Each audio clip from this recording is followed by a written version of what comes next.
Okay, hello chess players. Today we're going to be going over the exchange Slav. You're playing the black pieces, and after d4, d5, they play c4, you play the Slav, and white says, you know what, I don't want anything exciting to happen in the middle of the board at all. I want to make the position completely symmetrical and completely boring, and they play c captures d5, you respond with c captures d5. What in the world do we do here with the black pieces? How do we play this position with black, and what are the ideas? Anyways, if you like content like this and you want to see more of it, please hit that subscribe button and click on your notification icon.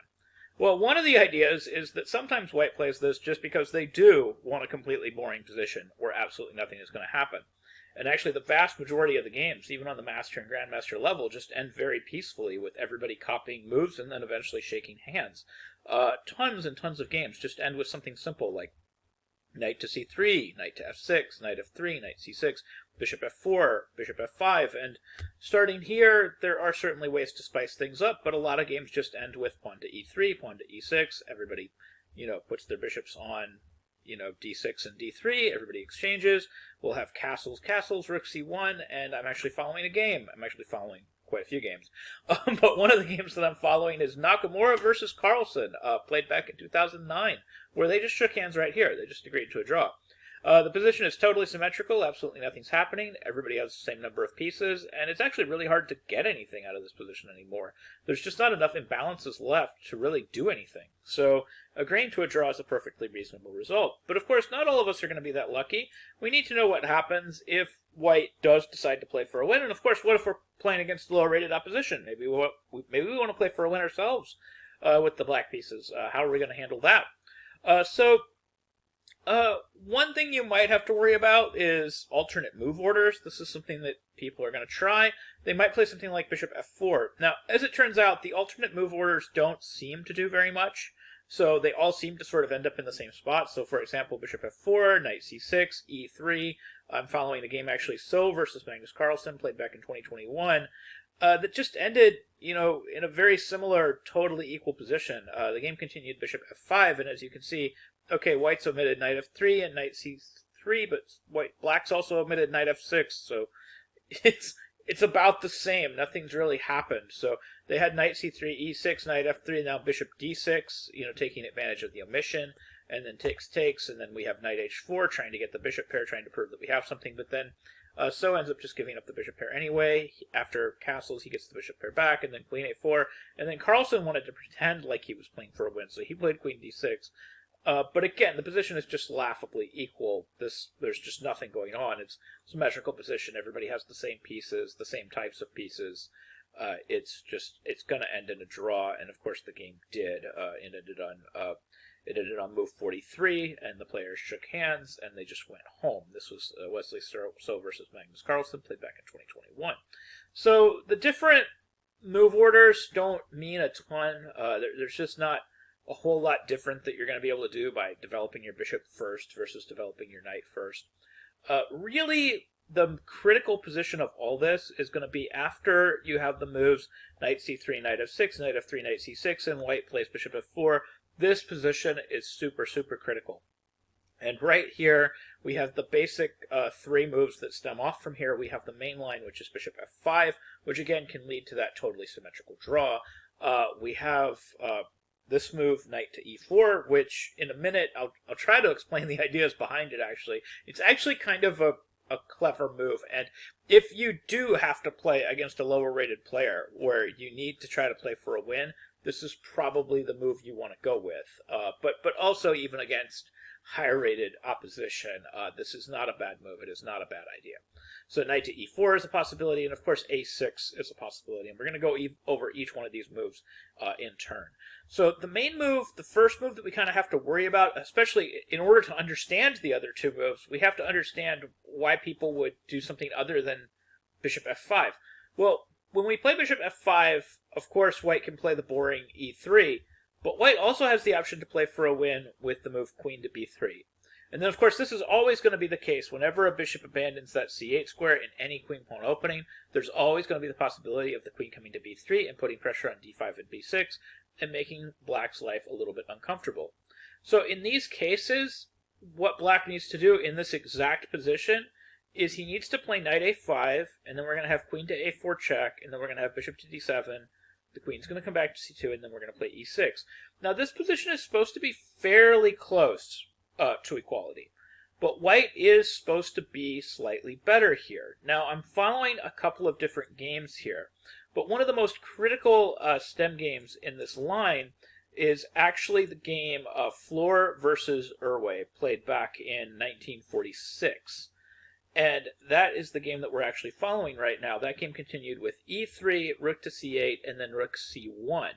Now, it's really critical that rook c1 was played in this game all the way back in 1946, because that allowed Max Erway to play this move, knight to e4, which is dangerously close to just completely equalizing on the spot. After knight e4, bishop to d3, f5, actually the consensus back then was they thought this position was already completely equal for black. If you put this on Stockfish now, Stockfish says that this is still slight edge white, but kind of for complicated reasons. So we'll take a look at this Floor versus Erway game. It continued castles, and then we had bishop to b4, bishop takes e4, fe4, and then we had knight e5, and now we had bishop takes c3. Now, bishop takes c3 turns out to be incorrect, but they didn't have engines back then, so they didn't know that. The correct move was apparently castles kingside, and the engine just still gives this as a very boring, very slight edge white. Nothing special. Black should, of course, still be okay. The problem with bishop captures c3, which actually worked out in the game, is not the move bc3, which actually led to total equality for black. It's this move queen to e2, with the idea of recapturing the bishop on c3 with the rook, because there is a threat. There's the threat of queen h4 check, and you don't have time to save your bishop on c3. So instead you would have to, castle kingside to avoid the queen h5 threat, and then white would be able to capture that bishop with his rook, which apparently makes a big difference in terms of the overall assessment. And apparently white is still got an advantage after this. So queen e2 wasn't found in that game, again, because back in 1946 they didn't have chess computers yet. So instead bc3 was played, and then we had bishop b5, which completely equalized. Very good move. We have rook fe1, castles kingside, and then after the mistake f3, a4 would maintain the balance. But f3 was played, and this should actually be slight edge black.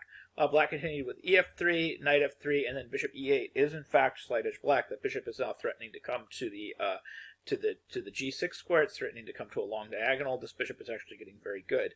So this position is a little bit better for black. So the game continued knight to e5, knight to c4, knight c4, rook c4, queen b2, queen d7, all still well and good. Bishop g3, queen b5, rook to e2, queen b2, rook b2, and now the question mark move, bishop c6. Apparently b6 still holds an edge for black, because again, that bishop should be aiming to come to a better diagonal. Like the bishop should be aiming to come to g6 or h5. Instead of that, he brought the bishop back to this passive square c6, and that was enough for equality again for white. So white managed to equalize. Rook b4 takes, and then after a few more moves, we ended up with a situation where rooks got exchanged, and then, of course, this is opposite colored bishops, bishop b8, bishop d7. This is laughably equal and basically impossible for anybody to win. So opposite colored bishops with the exact same amount of material on the board. This was Floor versus Erway, played back in 1946. Now, the reason this game is critical is because, if we go back to this equalizing maneuver, this move knight to e4 is what really caused problems for white. So that puts a question to this move rook to c1, and it makes us think, well, what about just bishop d3 here? This should be slight edge white, correct? And yes, that's the short answer. It should be slight edge white. And it's not clear how black should proceed here. Pretty much all moves are going to be very slight edge white, but again, black should be able to hold the balance. Black should have every chance of getting a draw here. He's not significantly worse. Bishop to b4 and bishop to e7 are both very reasonable attempts. We're going to follow this move, bishop to b4, and then we're going to have castles.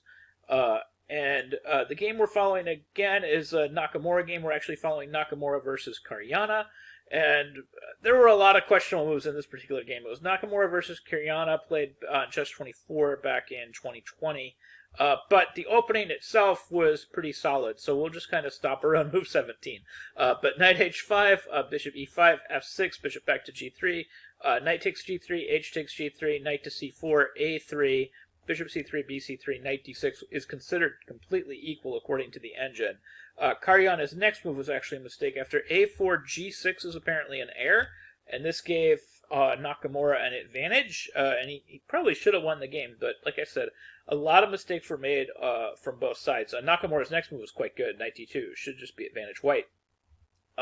Instead of g6, black had to play the very difficult to find king e7, which should have been complete equality.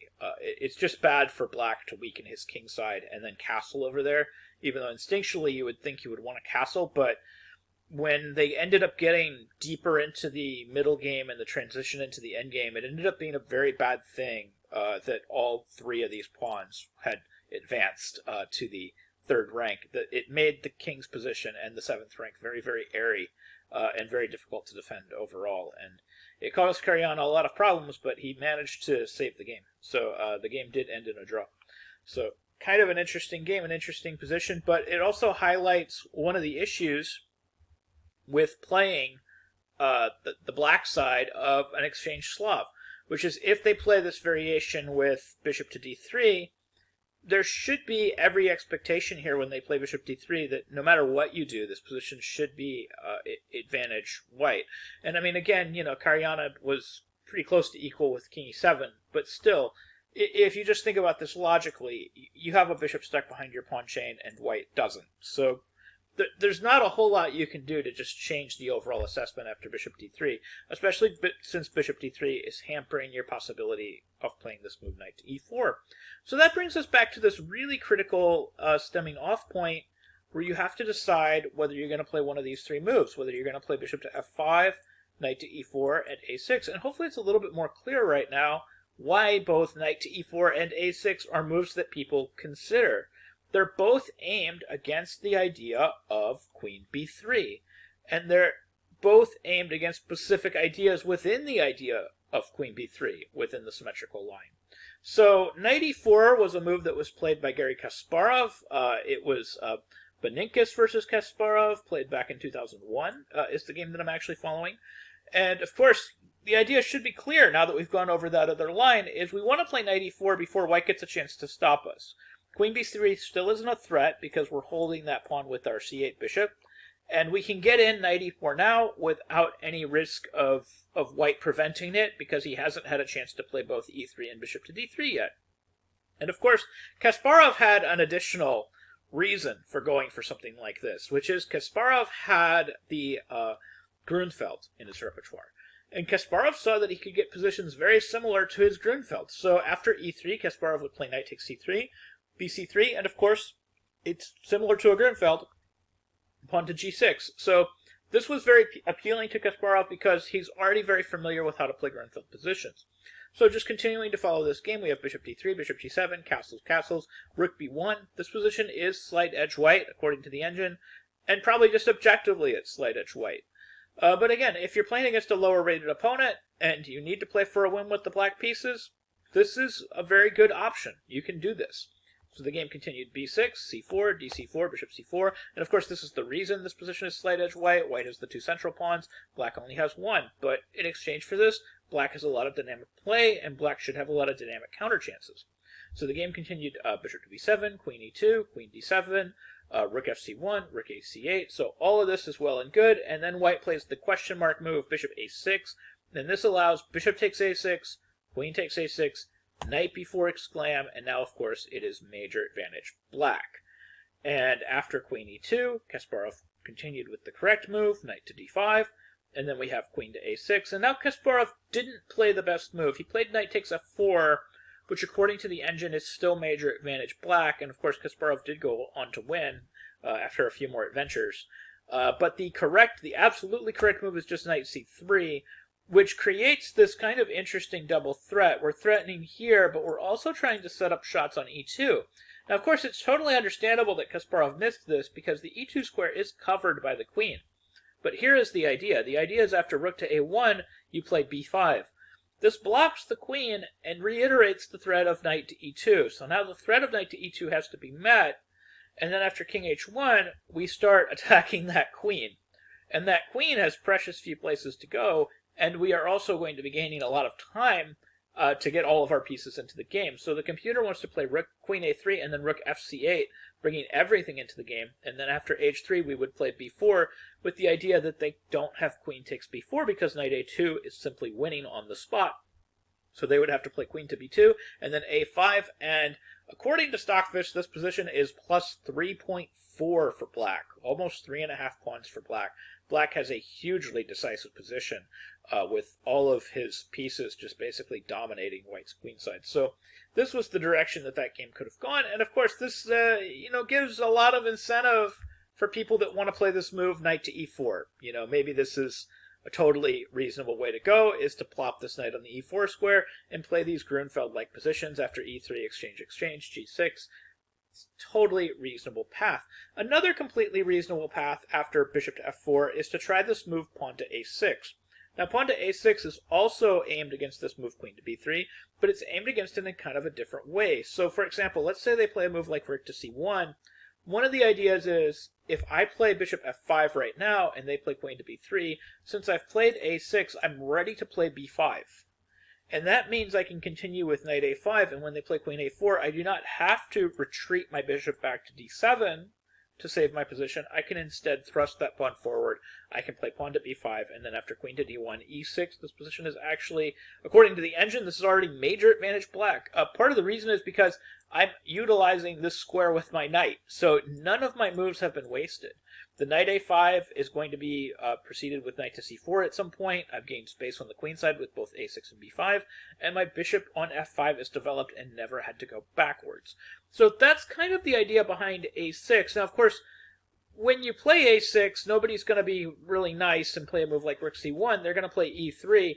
And what's interesting is against e3, the move bishop f5 is apparently not very good, not because of queen b3, because they have the move knight to e5. And apparently knight e5 causes some issues for black. According to the engine, this is major advantage white.